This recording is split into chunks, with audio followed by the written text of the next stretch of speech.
Welcome to Joe Stunner Boxing. I hope you're having a good week. Let's talk again about rankings. This time, shall we have a little pod and a proke at the IBF? Yeah, why not? Because they have made, in their new rankings, they have made Conor Benn their number 5th ranked, not welterweight, not middleweight, super welterweight. And this is off the back, of course, of Benn's 12-round unanimous decision defeat to Chris Eubank Jr. at middleweight, where he weighed 156.4. Now, before we go any further, let's remember that Benn, even though I think for the Peter Dobson fight, he weighed about 150, 151. Dobson at the time was undefeated, but yeah, okay, that's a super welterweight fight. And prior to that, he fought the Mexican Rodolfo Orozco, who ironically failed a PED test afterwards. And Benn, I think, was the 154 and a half, 155, something along those lines, mid 150s. So he hasn't fought at welterweight since he fought Chris Van Heerden, and that was in 2022, April, May 2022. So, 3 years ago. So, okay, I don't have a particular problem with him being ranked at 154. I've actually said in previous videos that he should really be at 154 now, because even though he weighed 156.4 and then probably came into the ring at, 160, 162 maybe for the Eubank Jr. fight, I don't think getting down to welterweight is the preferable thing to do. We saw the effects of weight making on Eubank Jr. If Benn was to go down to 147, he might be able to do it. He's only like 5'8", I think. He's not that tall a guy. He's 28, so he's still at that age where you can take weight off relatively easy if it's done properly. Of course, you have to do it properly. It's not just about losing weight. You have to lose it healthily and retain your speed, and no training camp should be a fat camp. No boxing training camp. No boxing camp should be a keep fit camp. It should be a hone your skills. Obviously, you have to watch your weight, of course. And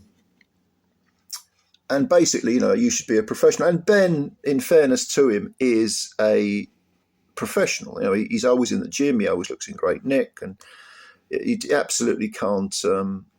You can't knock the guy for his dedication, whatever else you may want to say about him. You can't knock his work ethic.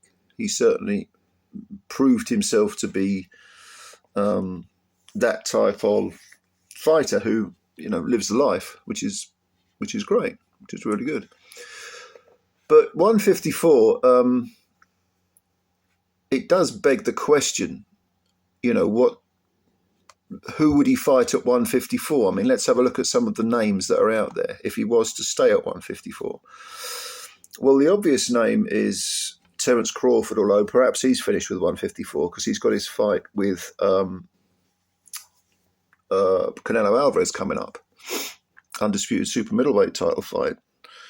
And it wouldn't surprise me if he never, after Alvarez, let's say he beat Alvarez, they'd probably have a rematch. If it was very, very close, they might have a rematch. But I think Crawford at 38 is probably thinking, after this, what is there for me to do? I've been undisputed in 2 weight divisions. Why bother carrying on? It's got to be something that's really going to motivate me. And a fight with Conor Benn probably isn't that at 154. You've then got Bakram Murtazaliev, who is undefeated in 23. He, of course, his most famous coming out party, if you like, was his destruction of Tim Tszyu last October, where he knocked Tszyu out in 3 rounds, wasn't it? Had him on the floor what was he down? 3 times in round 2, was it? And then once in the 3rd? I can't remember. There were several knockdowns anyway. But he really proved that he's a lot better than people are giving him credit for. Russian fighter. How would Ben get on against him? I think. I mean, Murtazaliev is in his 30s, early 32, maybe 31, 32. So you could argue he's in his prime, or he's certainly not a lot over it. Put it that way. And I would expect him to beat Ben, but you never know. Then you got Virgil Ortiz Jr., who is undefeated in 23 fights. He's coming off a win over Israel Madrimov, who himself is still a contender. Madrimov gave Crawford a lot to think about in their fight. Ortiz Jr. was also beaten Serhij Boachuk, who, again, another legitimate contender. That was only a majority decision. And in fact, Ortiz was down twice in rounds 1 and I think the 8th. So we're talking about a legitimate contender in Boachuk. Would you pick Ben to beat any of these guys at 154? I have my doubts, frankly. And that's not a knock against Ben. It's just that 154 is a good division at the moment. Sebastian Fundora, of course, let's not forget him. He's, the towering inferno, all 6'5" of him, 6'6", whatever he is. Can you see Ben at 5'8", getting past those long levers? Although it has to be said, Fundora fights small. He's a 2-belt champ. Tim Tszju's coming back again. There was talk of him fighting Keith Thurman, who's back. There are some real good fighters at 154.